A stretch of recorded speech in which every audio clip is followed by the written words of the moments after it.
আমাদের একটা common question যারা আমরা জিমে ঢুকি তাদের স্পট রিডাকশান কিভাবে করব। স্পট রিডাকশান হচ্ছে ধরেন আপনার বডিতে কোনো একটা এরিয়া বেশ ফ্যাট জমে, ওখানে অন্যান্য বডির অন্যান্য এরিয়ার তুলনায় ওই জায়গাটায় আপনার ফ্যাট জমে বেশি এবং আপনি এক্সারসাইজ করলে ওই জায়গাটা সবচেয়ে ধীরে ধীরে কমে, সবচেয়ে দেরিতে রেজাল্ট দেয়। এইটা হলো প্রবলেম এরিয়া। ধরেন কথার কথা আপনার হাতে অনেক ফ্যাট, কথার কথা, হ্যাঁ, সেই তুলনায় রেস্ট অফ দ্য বডি আপনার চিকন চাকন, তাড়াতাড়ি টোন আপ হচ্ছে, তাড়াতাড়ি শেপ আপ হচ্ছে। অথবা ধরেন মেয়েদের একটা কমন প্রবলেম এরিয়া হচ্ছে পেটে ফ্যাট জমে, লোয়ার বেলিতে ফ্যাট জমে। আবার আরেকটা প্রবলেম দেখা যায় যে থাইয়ে অনেক ফ্যাট জমে, থাইয়ে ফ্যাট জমে, হাতে, শোল্ডারের নিচে, ব্যাট উইংস, হ্যাঁ, তারপরে হচ্ছে আপনার লাভ হ্যান্ডেলস, ব্রা বাল্জ, এই সমস্ত জায়গায় হচ্ছে এদের ফ্যাটটা জমে বেশি মেয়েদের। তো অনেকে জিজ্ঞেস করে, আপু কিভাবে ফ্যাট এই জায়গা থেকে কাটবো, এই জায়গা থেকে আমার ফ্যাট কোনোভাবেই যাচ্ছে না। তো আমি তাদের প্রশ্নের উত্তর আজকে দিচ্ছি। তো সেটা হচ্ছে, প্রথমত আপনারা যারা মনে করতেছেন যে ফ্যাট আপনি টার্গেট এরিয়া থেকে স্পট রিডাকশান করবেন, স্পট রিডাকশান মানে যেই জায়গায় আপনার সমস্যা ওই জায়গায় শুধুমাত্র ব্যায়াম করে কিন্তু আপনার স্পট থেকে ফ্যাট রিডিউস হবে না। Spot reduction of fat from a specific area by doing workout only is not possible. এটা সম্ভব না। আপনার স্পট রিডাকশান জিনিসটা মাথা থেকে বাদ দিতে হবে, পুরোপুরি না, অনেকখানি কি বাদ দিতে হবে।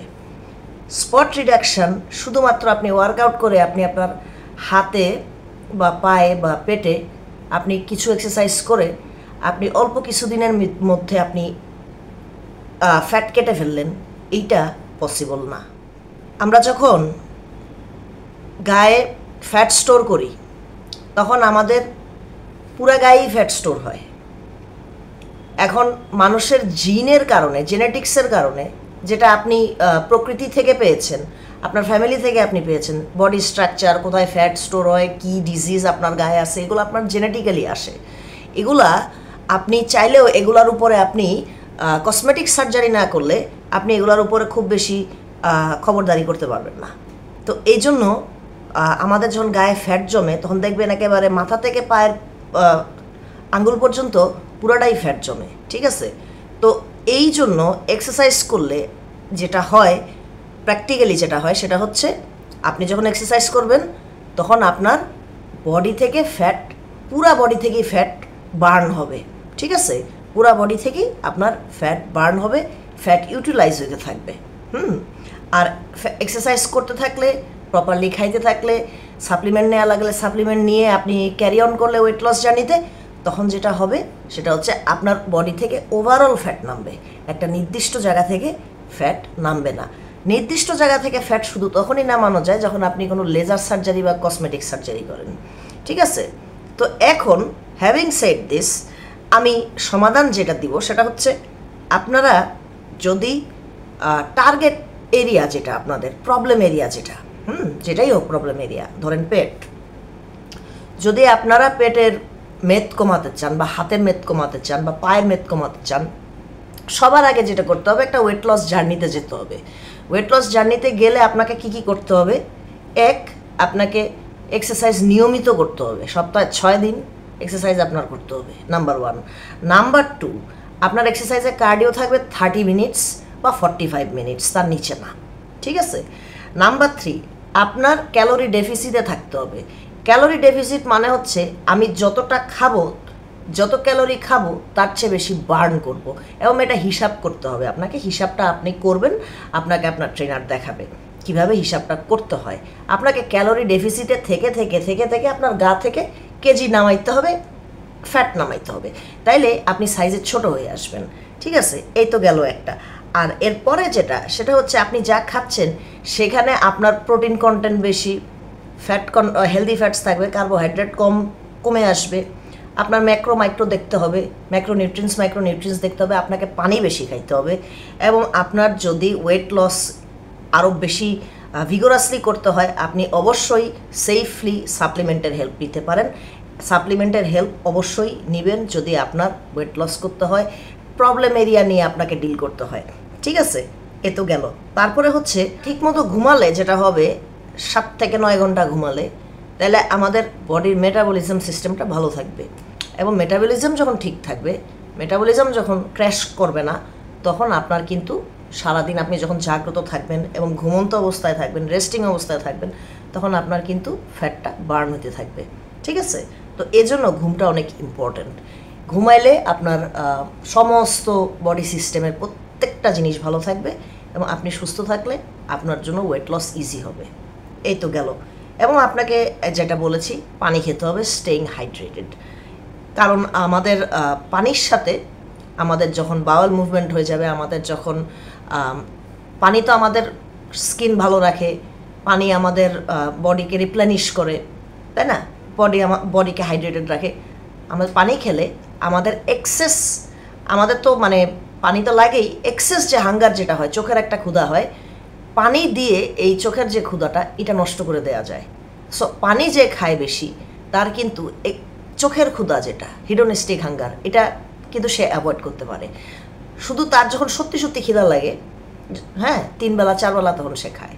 কিন্তু অনেকে আছে যে পানি না খাওয়াতে সে সবসময় একটু এখানে তৃষ্ণার্ত হয়ে থাকে, সে ডিহাইড্রেটেড হয়ে থাকে, তখন সে সারাক্ষণ ফুড ক্রেভ করতে থাকে, তখন সে যা খুশি তাই খায়। ঠিক আছে, হতে পারে সেটা সুগারি ড্রিঙ্ক, হতে পারে সেটা কোলা, হ্যাঁ, অথবা যে কোনো ফাস্ট ফুড, তো অথবা ভালো খাবারই এক্সেস খেয়ে ফেলে, কারণ সে পানি খায় নাই, সে তৃষ্ণার্ত এবং সে ডিহাইড্রেটেড, এই জন্য তার এক্সেস ক্যালোরি শরীরে চলে যাচ্ছে। এই জন্য খাবার যাতে এক্সেস গায়ের ভিতরে না ঢুকে যায়, সেই দিকে খেয়াল রাখতে হলেও আমাকে কিন্তু পানি খাইতে হবে বেশি।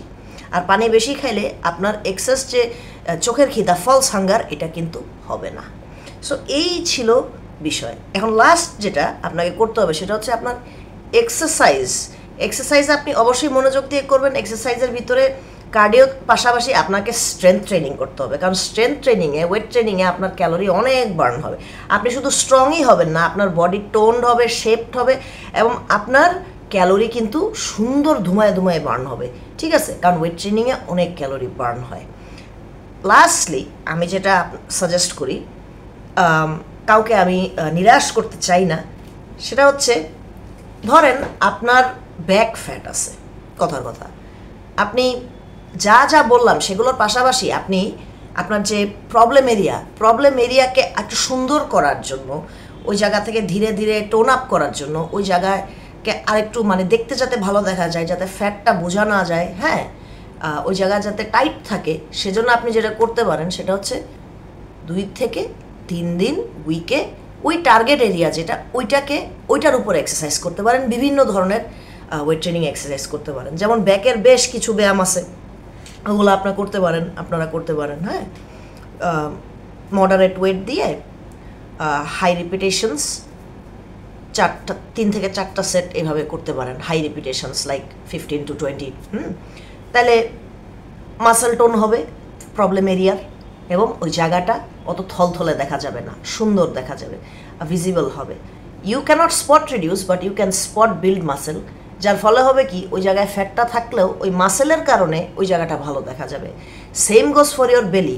আপনি যদি ওয়েট লসের পাশাপাশি ধুমায় পেটের ব্যায়াম করেন 2 থেকে 3 দিন সপ্তাহে, তাহলে আপনার পেট কোর স্ট্রং হবে, টোন্ড হবে, অ্যাবসের মাসেল সুন্দর হবে, আপনি স্ট্রং হবেন, এবং আপনার পাশাপাশি আপনার যখন ফ্যাট কেটে যাচ্ছে, ওয়েট লস হয়ে যাচ্ছে, তখন কিন্তু আপনার 6 প্যাকটা সুন্দর বেরিয়ে আসবে।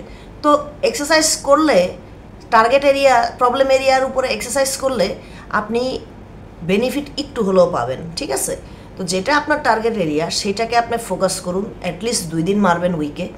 এর পাশাপাশি আপনাকে ওভারঅল বডি ফ্যাট কমাতে হবে, ওভারঅল আপনার বডি থেকে ওয়েট ঝরাতে হবে, ফ্যাট ঝরাতে হবে। সো গাইজ, এইটাই ওয়েট রিডাকশন করতে হবে, যা যা বললাম। যদি আপনাকে ওই ফ্যাট টার্গেট এরিয়া থেকে আপনার যদি ফ্যাট লস করতে হয়, because spot reduction is not possible through just doing a few dumbbell exercises only on the target area.